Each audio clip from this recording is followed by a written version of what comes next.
Hello everybody, welcome back to my channel Education Panacea. My name is Bhanu Pratap. So guys, आज जो topic मैं आपके साथ डिस्कशन करने जा रहा हूँ that is about section 126 से लेकर section 128 तक. This is in the continuation of the last video जो section 125 of the CRPC मैंने आपके साथ मेंटेनेंस की वीडियो बनाई थी और दो वीडियोस ऑलरेडी मेंटेनेंस के ऊपर आपको मेरे चैनल पे दिख जाएगी CRPC की, जिसमें मैंने लैंडमार्क केसेस भी डिस्कस किए थे. तो अगर आपने अभी तक मेरे चैनल को सब्सक्राइब नहीं किया तो गाइस प्लीज़ मेरे चैनल को सब्सक्राइब जरूर कर लें. और मैंने डिस्क्रिप्शन के अंदर लिंक भी दिया हुआ है जहां से आपको मेरे सीआरपीसी के 19 वीडियोस की लिस्ट मिल जाएंगी. मैं सारा सीक्वेंस में कवर करते जा रहा हूं. और इसके अलावा मेरे चैनल पे आपको लेबर लॉ की प्लेलिस्ट मिल जाएगी जहां पे मैंने 60+ वीडियोस डाली हुई हैं जो कि आपके यूपीएससी ईपीएफओ के एग्जाम के लिए या फिर नेट के या फिर एलएलबी के एग्जाम के लिए बहुत हेल्पफुल है. और इंटायर कवरेज किया है मैंने 12 से ज़्यादा लेबर लॉज के एक्ट का. तो सीआरपीसी के अंदर भी मैंने 19 वीडियो ऑलरेडी बना दी हैं और अभी मैं कंटिन्यूएशन चल रही है और आगे मेरी ऑलरेडी इस तरीके सीक्वेंस में वीडियो बनती जाएंगी. तो देखिए, आप अगर ये वीडियो देख रहे हैं तो प्लीज़ मेरी प्रीवियस वाली जो मेंटेनेंस की दो वीडियोस हैं, डिस्क्रिप्शन के अंदर प्लेलिस्ट है, वहां से क्लिक करके आप लिंक पे जाइए और वहां पे प्रीवियस दो वीडियोस, जो लास्ट दो वीडियोस हैं, उनको जरूर देखिए ताकि आपको मेंटेनेंस का कॉन्सेप्ट अच्छे से क्लियर हो, क्योंकि ये कंटिन्यूएशन में है. Section 126 procedure. इस आप मेंटेनेंस का जो ये आपका प्रोसीजर चलेगा एप्लीकेशन का, जिसके लिए सेक्शन 125 के अंदर एप्लीकेशन लगाई थी हमने, तो वो प्रोसीजर कैसे चलेगा और कहाँ चलेगा. तो जो जुरिस्डिक्शन है वो कहाँ की बनेगी, किस एरिया की, किस डिस्ट्रिक्ट की बनेगी, ये सवाल आता है. तो सेक्शन 126 कहता है जिस व्यक्ति के खिलाफ प्रोसीडिंग चलानी है, जिसके खिलाफ एप्लीकेशन फाइल करी गई है कि वो मेंटेनेंस दे, तो जहां पे वो रहता है, जहां पे वो और उसकी वाइफ साथ में रहते हैं या फिर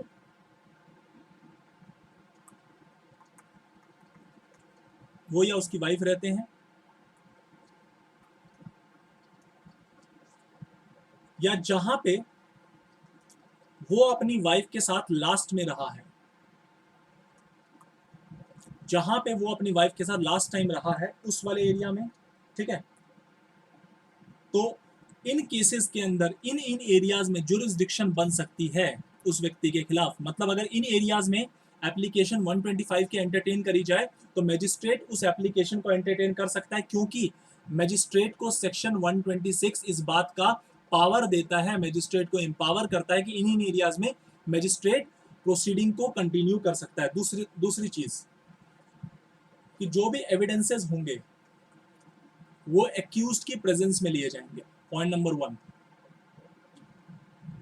हाँ, अगर एक्यूज्ड की प्रेजेंस डिस्पेंस कर रखी है, डिस्पेंस मतलब कि एक्यूज्ड को अपीयर नहीं होना, कोर्ट ने परमिशन दे रखी है, कोर्ट ने बोला कि कोई बात नहीं, आप अपने प्लीडर को भेज दीजिए, मतलब आप वकील साहब को भेज दीजिए, वकील साहब आपका मैटर हैंडल कर लेंगे, आपको पर्सनली आने की जरूरत नहीं है. तो वहां पे अगर वकील साहब जो प्लीडर है, अगर प्लीडर आते हैं तो प्लीडर के थ्रू भी अपनी अटेंडेंस लगाई जा सकती है. नहीं तो सारे एविडेंसेस एक्यूज्ड के प्रेजेंस में लिए जाएंगे. अब सवाल आता है कि ये जो एविडेंस रिकॉर्ड किए जाएंगे या जो ट्रायल चलेगा ये किस मैनर में होगा.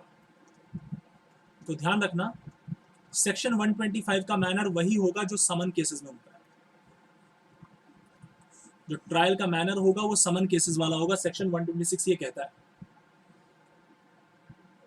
अब सवाल आता है कि अगर जो पर्सन है वो विलफुली अवॉइड कर रहा है सर्विस को, वो जो पर्सन है वो विलफुली सर्विस को अवॉइड कर रहा है, तो क्या हम उसके खिलाफ एक्स पार्टे ऑर्डर पास कर सकते हैं या नहीं. The answer is yes.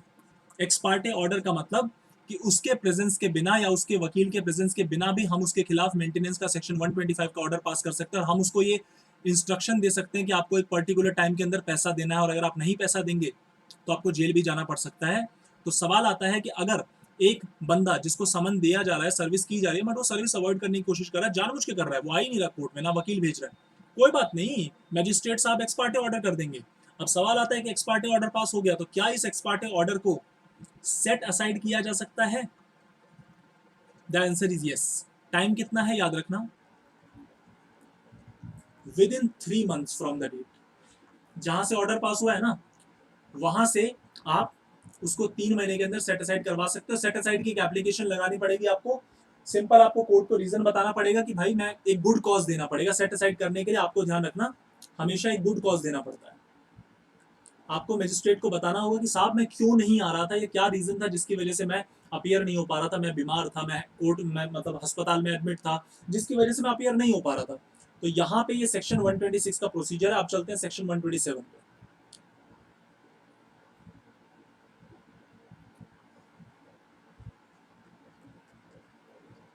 Alteration in allowance.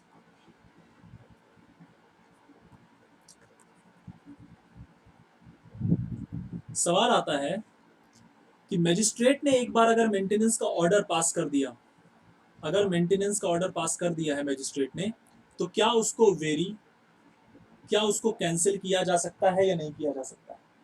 तो लॉ कहता है कि चाहे वो इंटरिम मेंटेनेंस हो, चाहे वो मंथली मेंटेनेंस हो, जो भी अमाउंट कोर्ट ने सेक्शन 125 में डिटरमाइन करी है, आप दोनों ही मेंटेनेंस के ऑर्डर को वेरी या कैंसिल कर सकते हैं अगर चेंज इन सर्कमस्टांसेस हो जाते हैं तो।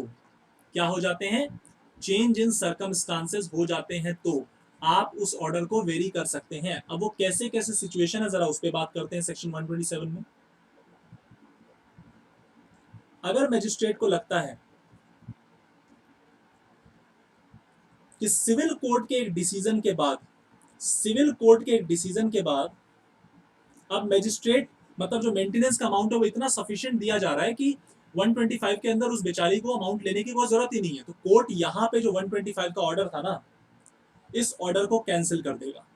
कोर्ट बोलेगा कि भैया आपको, मान लीजिए हिंदू मैरिज एक्ट की बात करते हैं, और ध्यान रखना हिंदू मैरिज एक्ट के अंदर सेक्शन 24 में मेंटेनेंस पेंडेंटल राइट का ऑप्शन है, और इवन की आपका सेक्शन 125 में मेंटेनेंस का ऑप्शन है आपके पास।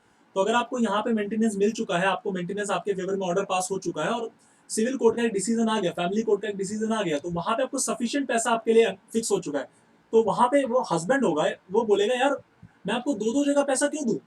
तो वहां पे हस्बैंड बोलेगा साहब, मजिस्ट्रेट साहब, आप यहाँ पे सेक्शन 127 लगा के ये जो अलाउंस है ना इसको अल्टर कर दीजिए, क्योंकि आप ये जो ऑर्डर है ये कैंसिल कर दीजिए आप इसको, क्योंकि मैं वहां पे सफिशिएंट पैसा दे रहा हूँ। दूसरा रीजन,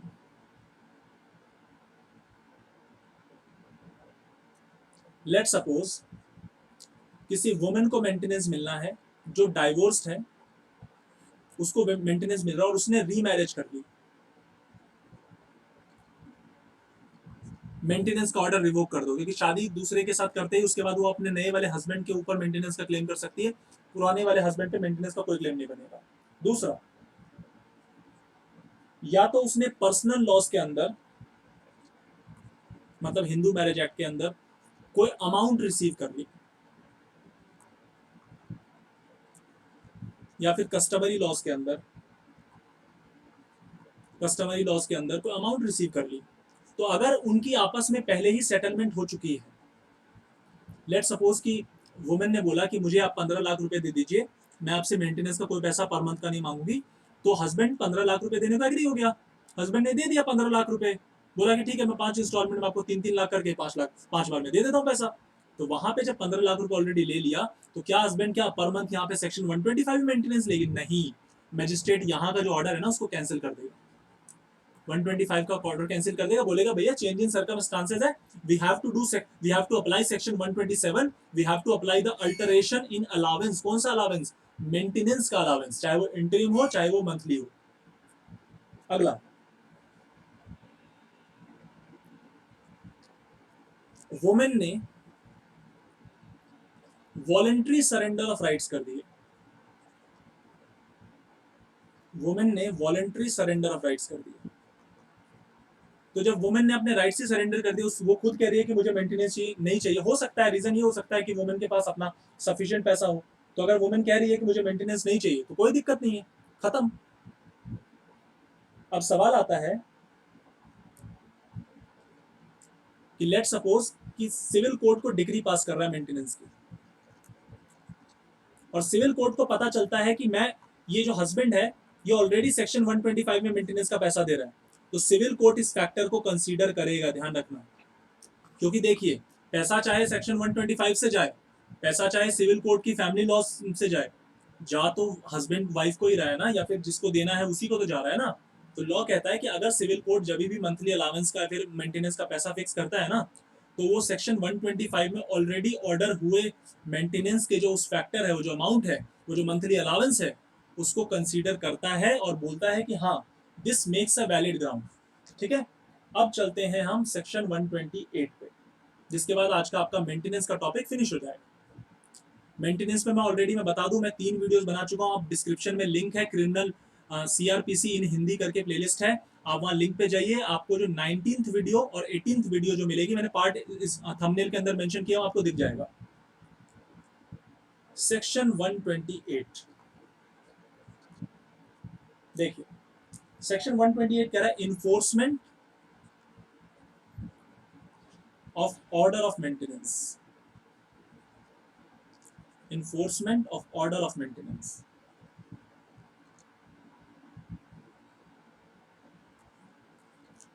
एक कॉपी ऑफ ऑर्डर दी जाएगी जिसके फेवर में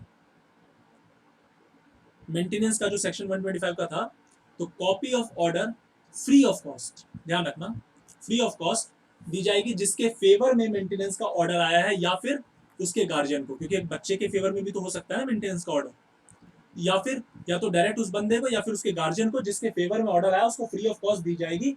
और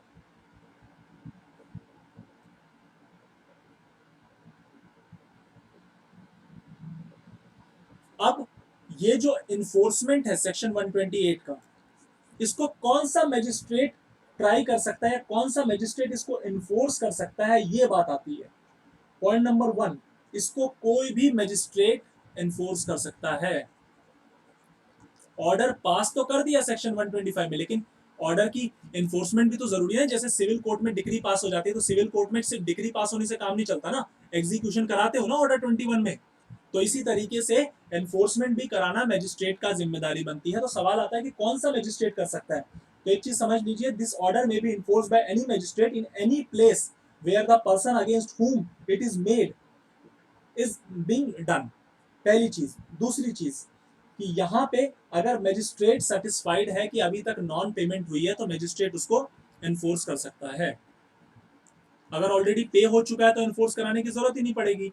तो इसके साथ आपका सेक्शन 128 फिनिश होता है और आपका मेंटेनेंस का टॉपिक फिनिश हो गया है। अगली वीडियो में आपको बताऊंगा जो public law and order maintain करने के रिगार्डिंग प्रोविजंस है, सेक्शन 129 से हम आगे चलेंगे और आगे डिस्कशन करेंगे, केस लॉस भी डिस्कशन करेंगे हम साथ के साथ।